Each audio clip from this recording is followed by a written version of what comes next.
Here's why I know how institutions fail artists, women, and marginalized people from all walks of life, because I come from a family that has seen it from all angles. My name is L.A. Bonet, and I went to Mills, a historic women's college in Oakland, California. I come from a family that has always cared about art, justice, and culture. My family has been fighting for representation, autonomy, and the right to exist in spaces that weren't built for us since America began. And I'm not saying that to name drop. Honestly, I'd rather not bring it up at all. But hey, I didn't write a goddamn will or a statement of intent to release upon my death for nothing. So listen. I need you to know that I have a unique perspective on this. And because if I don't state that now, this Mills story will otherwise be completely overshadowed by that being the revelation of an actual journalist. But anyway, who cares?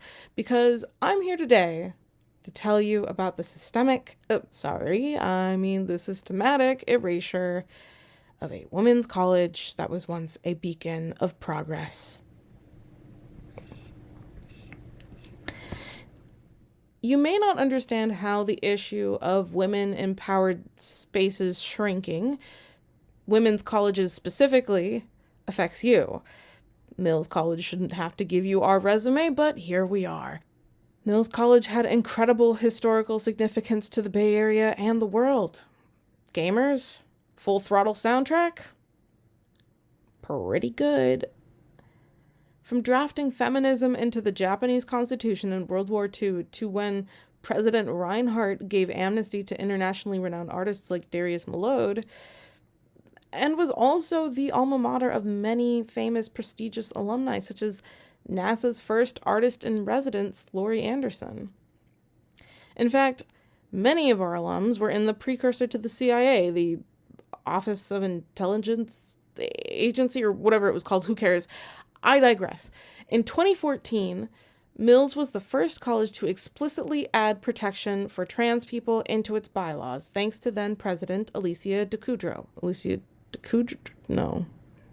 DeCudro.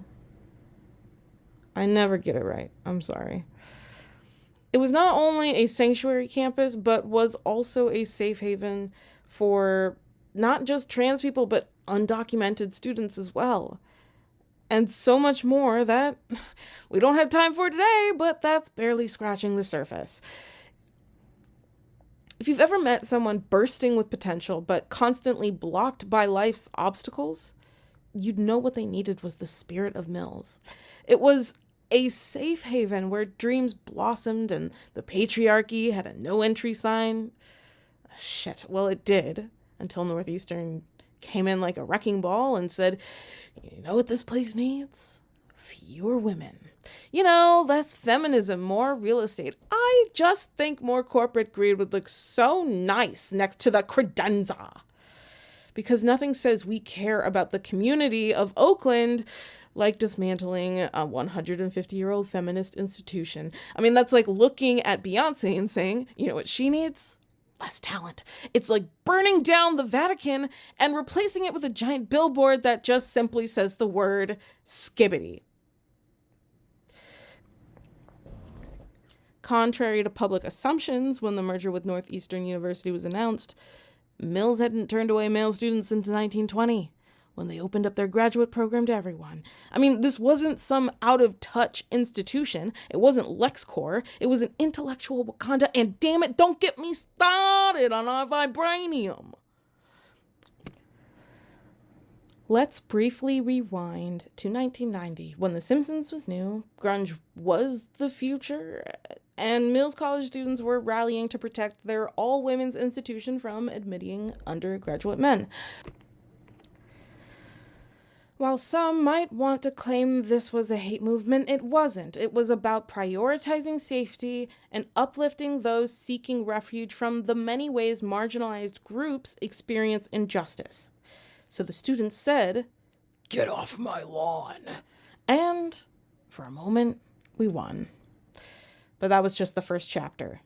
Because even back then, Northeastern University was trying to get its grubby little tentacles into the Oakland Police Department. In short, the entire East Oakland community is now at risk of being policed by a private, potentially illegal NU police force with no oversight, no transparency, and a disturbing enthusiasm for AI-driven surveillance.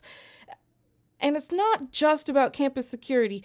This force is creeping outward into the city, all stemming from a former center of social and political resistance at Mills College. And what does NU have to gain from getting into police business? I don't know. Training data, experimentation, federal contracts. Their own internal research hub, Sentry, specializes in predictive policing tech that sounds straight out of a dystopian nightmare. And let's not forget, a private NU police force could work with ICE in ways that a public police department legally cannot. And this is bigger than just a campus merger. The Oakland mayor's race is a battle between Barbara Lee and sheer carceral capitalism. And I suspect the mayoral and DA recalls that were aimed at getting rid of obstacles to this vision for NU police. I mean, years ago, the Oakland City Council actually voted in favor of investigating the acquisition, but mysteriously, that never happened. The same officials who once called for oversight are gone now, and who's left to hold Northeastern accountable? I mean, Oakland voters, alums, us. The only way to stop NU's unchecked expansion into policing is to make sure the city follows through on its own damn investigation. But they've been trying to get their roots in the East Bay for decades. Northeastern leered from its many hills worldwide and said, "But wouldn't it be so cute if we made this one of our Mick universities?" Behind the scenes, the sharks were circling, and NU was lurking, and trust me, Northeastern wasn't there for the campus tour. In fact, even before the takeover was complete, Mills student tour guides were literally no longer allowed to talk about Mills history. This was a feminist haven. And I can only imagine that whoever was in those meetings with the old-timey train tracks asshole really thought he must have just been so articulate. "Yeah, I'll tie your students to the train tracks, see?" I would have cut to an interview instead of that awkward moment we had right now, but I didn't have time to find a new source willing to go on the record. And listen, I should probably reiterate, I'm not a journalist, but there's a reason you haven't heard anything about this. Think about it. It's like Disney buying a historic theater and going, "Plays? Ew, no. From now on, it's just Marvel movies and NFTs. No. You know what this place needs? More sadness." It's like going to South Africa and saying, "Hey, could you just not mention apartheid?" I mean, that would be so helpful. And gosh, where have I heard this before? Oh, right. Every Wall Street buyout ever, my bad. At least that's the story they want you to believe. That Mills College was a frail, fragile, and struggling thing. A damsel in distress. Then they went to great lengths to convince the world that Mills needed saving. And we will talk about some of the they today, but not all of them, for they will have to wait. Before 2011, Mills was soaring. It was a golden age. Alums and the then president Janet Holmgren had raised over $130 million. Enrollment hit record highs year after year. The endowment was one of the highest in the country. 5 buildings were remodeled, and they literally built and opened a new graduate school.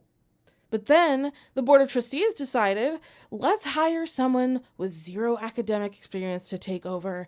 Enter Alicia DeCudro, an attorney with no higher education background and the academic chops of a law book, but none of the actual experience. I mean, but she was really nice, though. And the first president of color. Yay. But this, my friends, is where it starts to get interesting, because when you hand the keys to someone who doesn't know how to drive in charge of one of the most progressive institutions in the world, well, what could go wrong?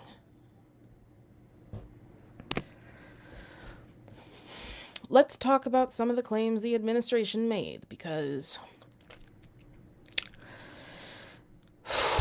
they're good.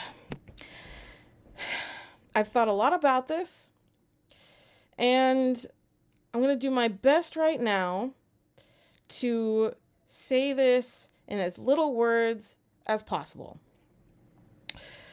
So, basically, the Mills administration was out here like, oh no, my numbers fell down the stairs. Guess we gotta fire everybody. And here's the crazy thing. Mills was fine, but the administrators were like, let's just say it's not fine and see what happens. You know who else does that? Scammers.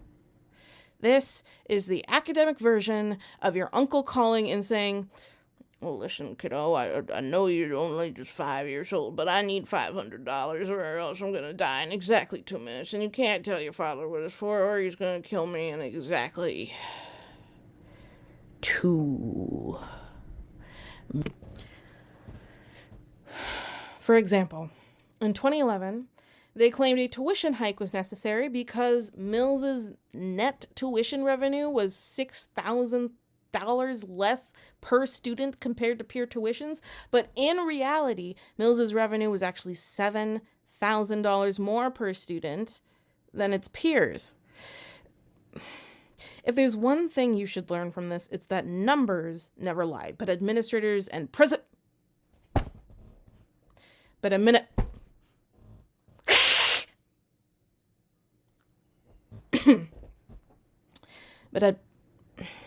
But presidents and administrators might.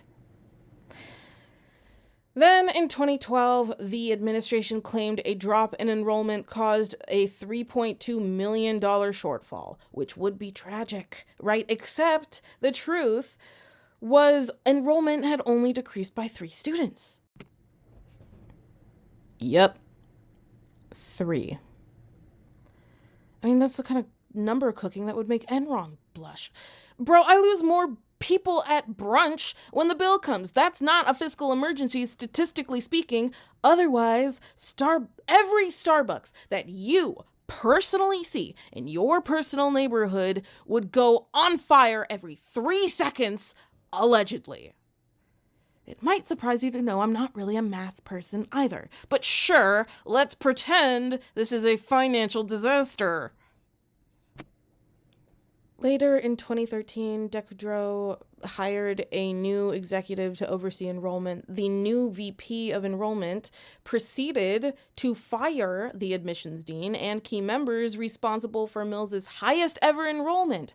Of course, applications dropped by 37% in the next cycle, causing massive department cuts. That's like opting out of medical help when you're hemorrhaging limbs out of your anus.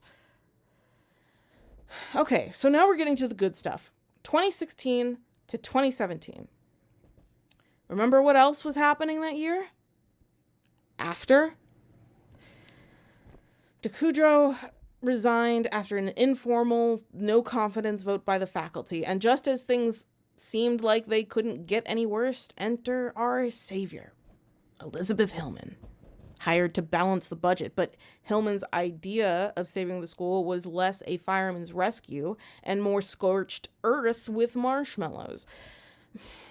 Hillman had applied for the position multiple times before, but never got the job until she was the only one left who, quote-unquote, wanted the job. And I promise you, I'm not trying to be mean. I'm not trying to ruin anybody's lives. But Hillman was that kid in gym class who only got picked because everyone else already went home. Nevertheless, after falsely advertising that she would save Mills, Hillman declared a financial state of emergency within 10 months and rolled out the dreaded FSP, the Financial Stabilization Plan, which is like your parents hiring you to babysit yourself, and somehow you set the house on fire before they even leave the driveway. And it was sometime between these two presidents that rumors of embezzlement started. The faculty banded together to create a plan that would have saved Mills at minimum $1 million, fully vetted by economic professionals. And the best part about this plan? No departments needed to be cut, no one needed to be fired. So what does Hillman do with this incredible boon? Fire every single one of them. What was finally approved was a revised FSP, which eliminated some, but not all, of the positions originally on the chopping block. Of course, the solution to financial strain wasn't, let's fix this. It was, cut the lifeboats, throw the deck chairs into the ocean, eat the children first. Fantastic job, Elizabeth. Absolutely brilliant. The only town halls and meetings she did hold for the faculty and students were reportedly, very transparently, lip service only. Not only that, but reportedly, she even went so far as to reverse engineer the counter-proposal made by the faculty, which could arguably be taken as forcing those faculty members into buyouts, pushing many of their retirement plans down the road. She basically ghosted the faculty like a bad Tinder date. Just, oh, hey, thanks for the $2 million. Love that for you. Also, I'm selling your house and throwing out all your stuff. Okay, bye. Yeah. In 2016, Hillman laid off 12 tenured professors, slashed faculty benefits, and cut 6 academic programs. And that's like if your doctor were being extremely helpful, stretching our suspension of disbelief already, and your response was to punch him in the face and go, well, no one knows what's wrong with me. One teacher who had been there since the 1980s tragically killed himself after the horrifying and devastating layoff.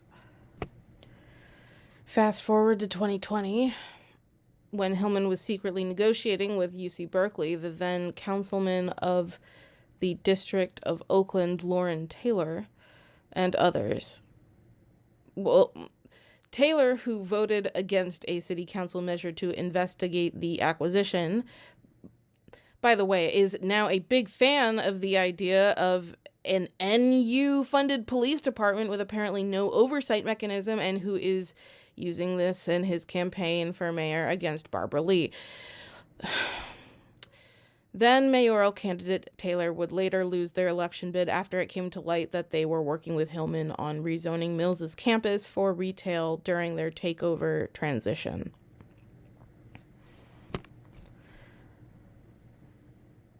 Almost everyone at Mills was enamored with our first gay president, who even came with her own first lady.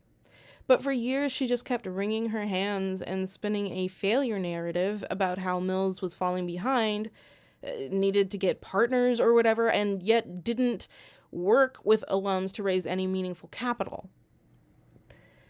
Basically, Hillman was planning a fire sale while telling everyone mom and dad were just fine.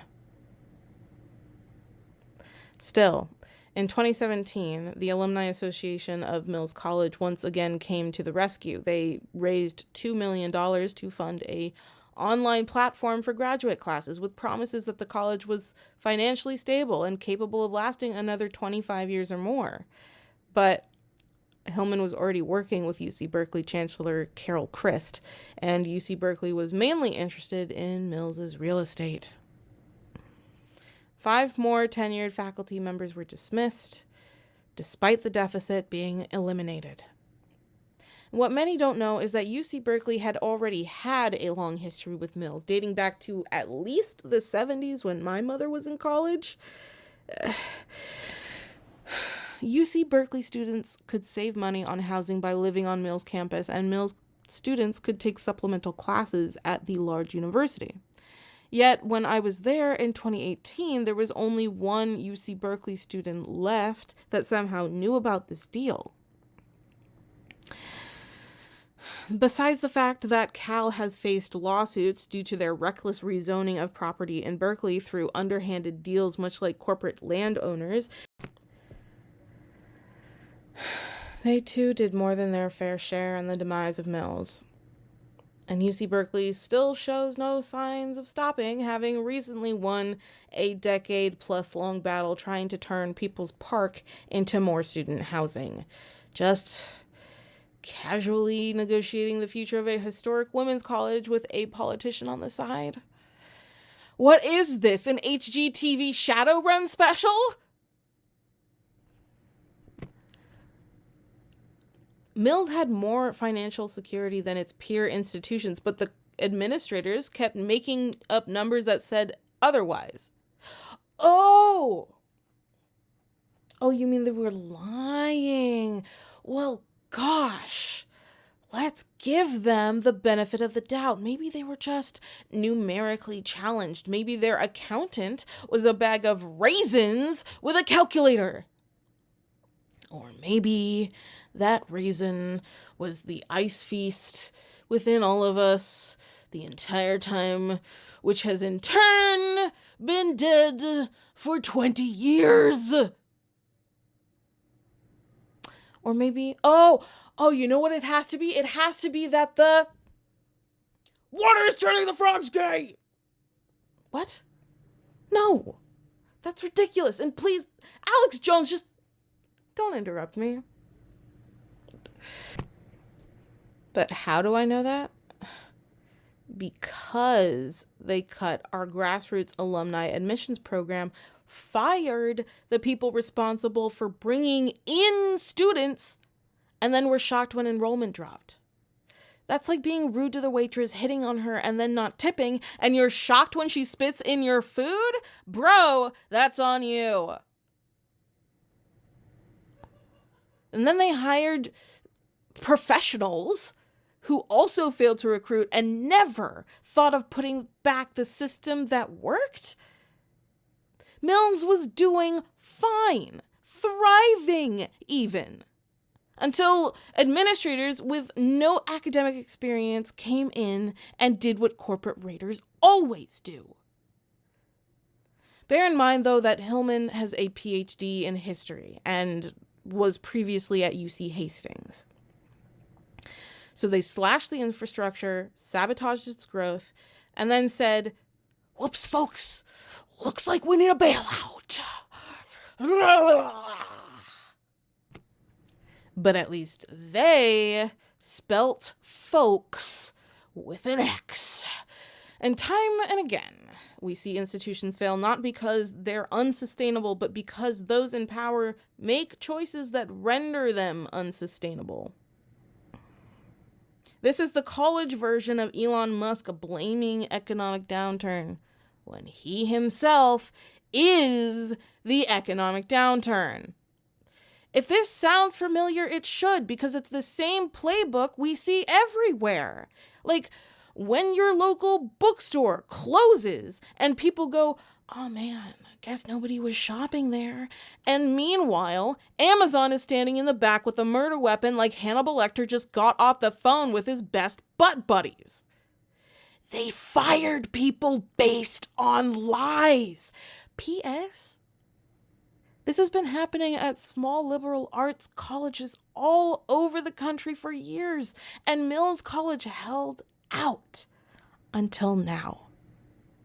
And this is why no one trusts institutions anymore. Because when people show up with a problem and a solution, the people in charge look them dead in the eyes and go, "Yeah, sure, but what if we just took the money and ran?" And we're shocked? No, we don't get to be shocked. This is the same scam we've seen before, except this time it's wearing a tweed blazer, plays Magic the Gathering, and pretends to care about women's empowerment. I'd choose a bear in the woods over that any day. I will bet you 3 pennies, because that's all I can personally afford, that Hillman is sitting at home right now telling herself, AI slashed its funding, gutted its leadership, and set fire to the mission statement and stabbed Oakland in the back. But, damn. Guess that place was just doomed from the start.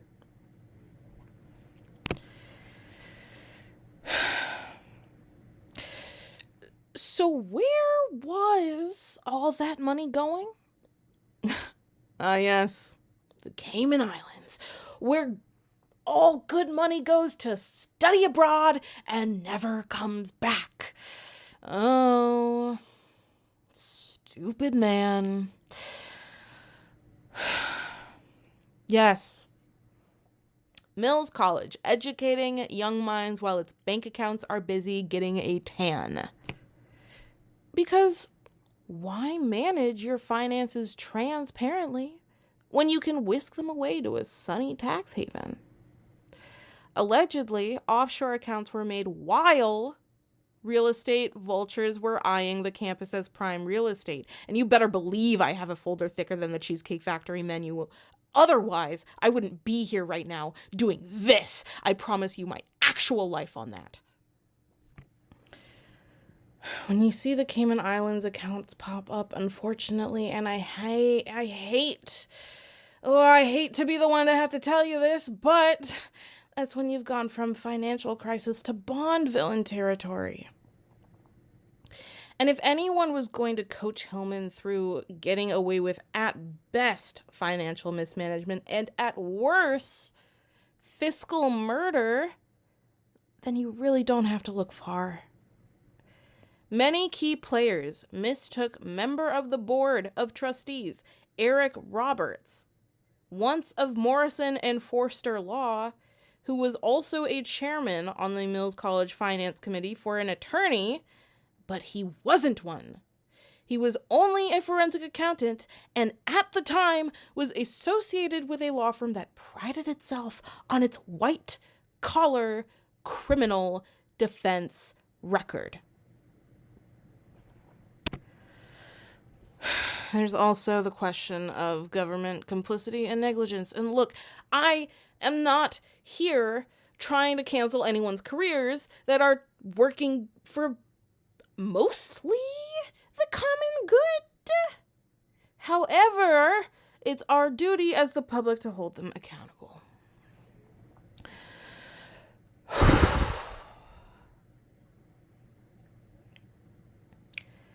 Governor Gavin Newsom was repeatedly called upon by Mills College alumni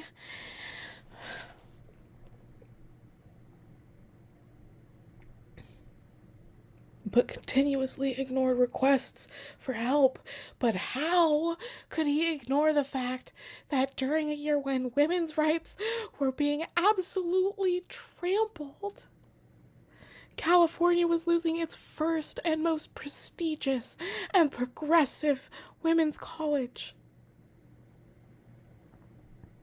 Representative Barbara Lee, a fellow Mills alumna, initially spoke against the merger with outrage, but when her career advisory committee told her to stay out of it, she shut her mouth fast. And worst of all, Attorney General Rob Bonta, currently running for governor in California, who was the only one who actually and legally could have stopped this high-speed train or slowed it down enough for people to get a grasp on what was going on,